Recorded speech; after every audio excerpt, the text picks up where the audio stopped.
ഒരുപാട് കഷ്ടപ്പെട്ട് ഞാൻ എന്താ പറയുക ഷൂട്ട് നിർവഹിച്ച ദായമ്മക്കൈ എന്ന ആ ഒരു ഹ്രസ്വ ചിത്രത്തിൻ്റെ ഡബ്ബിങ്ങിനായിട്ട് ലാൽ മീഡിയയിൽ വന്നിരിക്കുകയാണ്. തീക്ഷ്ണതയുള്ള സബ്ജക്റ്റുകൾ ഡബ്ബ് ചെയ്യാൻ മാത്രമേ ഞാൻ ലാൽ മീഡിയയിൽ വരുള്ളൂ. കാരണം എന്നാന്ന് വെച്ചാൽ നമ്മുടെ കയ്യിൽ സാമ്പത്തികത്തിൻ്റെ ബുദ്ധിമുട്ട്, നിശ്ചിത പ്രൊഡ്യൂസർ ഇല്ലാത്തതുകൊണ്ട്. അപ്പോൾ ഇതെനിക്ക് എന്താ പറയുക ഭയങ്കരമായിട്ട് ഞാൻ തീവ്രമായി കഷ്ടപ്പെട്ടെടുത്ത വർക്കാണ്. അപ്പോൾ ലാൽ മീഡിയയിൽ വരാനും വേറൊരു കാരണമുണ്ട്. വീണ്ടും വീണ്ടും കലാകാരെ ലാൽ മീഡിയയിലേക്ക് വലിച്ചടിപ്പിക്കുന്ന ഒരു വല്ലാത്ത ആറ്റിറ്റ്യൂഡ്, അവരുടെ പെരുമാറ്റം.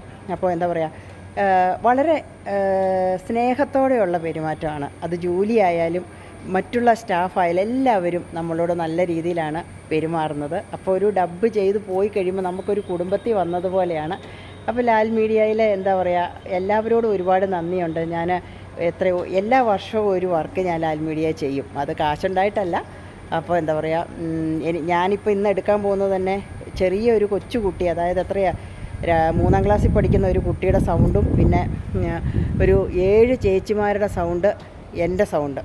അപ്പോൾ അതൊരു എഫേർട്ടാണ്. ഡബ്ബിങ് ആർട്ടിസ്റ്റിനെ വിളിച്ച് ഡബ്ബ് ചെയ്യാനുള്ള ആ ഒരു നമുക്കൊരു സാമ്പത്തിക സ്ഥിതി ഇല്ലാത്തത് കൊണ്ട്, അതായത് ഞാൻ പറഞ്ഞല്ലോ പ്രൊഡ്യൂസറൊന്നുമില്ല, പിന്നെ നമ്മുടെ പാഷൻ കൊണ്ടാണ് നമ്മൾ അഭിനയിക്കാൻ വരുന്നവർ ചെറിയ ചെറിയ ഫണ്ട് ഇട്ടിട്ടാണ് ഞാൻ ഓരോ വർക്കും എടുക്കുന്നത്. അപ്പോൾ ഇത്രയും സൗണ്ട് എടുക്കുക, പാടത്തെ ചേച്ചിമാർ പണിയുന്ന ചേച്ചിമാരുടെ അവരെയൊക്കെ വിളിച്ച് ഇവിടെ കൊണ്ടുവന്ന് നമുക്ക് എടുപ്പിക്കാനുള്ള ഇതില്ല. അപ്പം ഒരു അഡ്വക്കേറ്റ് സാറ്, ഹൈക്കോർട്ടിലെ സാറ് ചെറിയൊരു കുഞ്ഞ് പൈസ തന്നു, പിന്നെ വേറെ അതിൽ അഭിനയിക്കുന്ന ഒരാളും കുഞ്ഞ് പൈസ തന്നു. അതുകൊണ്ടാണ് നമ്മൾ ഈ ശ്രമങ്ങളൊക്കെ ചെയ്യുന്നത്. അപ്പോൾ ദായമ്മക്കൈക്കകത്ത് ഞാൻ പറഞ്ഞല്ലോ ലേഡീസിൻ്റെ എല്ലാം എൻ്റെ സൗണ്ട് എനിക്കെടുക്കണം. എൻ്റെ അകത്ത് അമ്മയായിട്ട് ഞാൻ അഭിനയിച്ചിട്ടുണ്ട്, അഭിനയിക്കാനുള്ള കൊതി കൊണ്ട്. ആ സൗണ്ട് അത് പിന്നെ കരച്ചിലാണ് ഫുള്ളും, അതെടുക്കണം. അപ്പോൾ തൊണ്ട ഇടറുന്നതിന് മുമ്പ് മറ്റുള്ള ചേച്ചിമാരുടെ മൂക്കെ പിടിച്ചും വായു എന്താ പറയുക വായിലിങ്ങനെ ശ്വാസം വിടാതെ ഇങ്ങനെ പിടിച്ച് വേറൊരു പല പല മോഡുലേഷനുകളിലാണ് എനിക്ക് എടുക്കണം. അപ്പോൾ അതുകൊണ്ട് ഞാൻ പറയുന്ന ഇത് വേറൊന്നും കൊണ്ടുമല്ല, ഒരു സ്ത്രീയുടെ ഒറ്റയ്ക്കുള്ള കഠിനമായ തീക്ഷ്ണമായ പരീക്ഷണങ്ങളാണ്.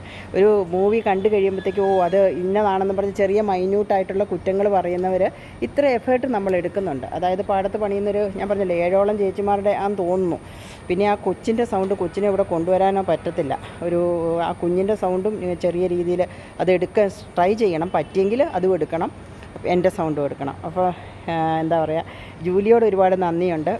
ജൂലിയാണ് എനിക്കെല്ലാം എന്താ പറയുക ഒരുപാട് പ്രോത്സാഹനങ്ങൾ നൽകുന്നത്. അപ്പോൾ നിങ്ങൾ കണ്ടല്ലോ ലാൽ മീഡിയ അയോട് ഒരുപാട് നന്ദിയുണ്ട്, ഹൃദയം നിറഞ്ഞ നന്ദിയുണ്ട്. നമ്മളെപ്പോലെയുള്ള ചെറിയ കലാകാരന്മാർ ഡബ് ചെയ്യാൻ വരുമ്പം കാണിക്കുന്ന ആദരവും സ്നേഹവും ഒക്കെ. അപ്പോൾ ഇന്നത്തെ അപരാഹ്നം മഴ പെയ്ത് തൂവിയ വഴികളും ഇവിടുത്തെ ആ ഒരു അറ്റ്മോസ്ഫിയർ ആംബിയൻസും ഒക്കെ എനിക്കിവിടെ ഇരുന്ന് തന്നെ ഒരു പുതിയൊരു വർക്കിൻ്റെ പാട്ട് എഴുതാൻ പറ്റി.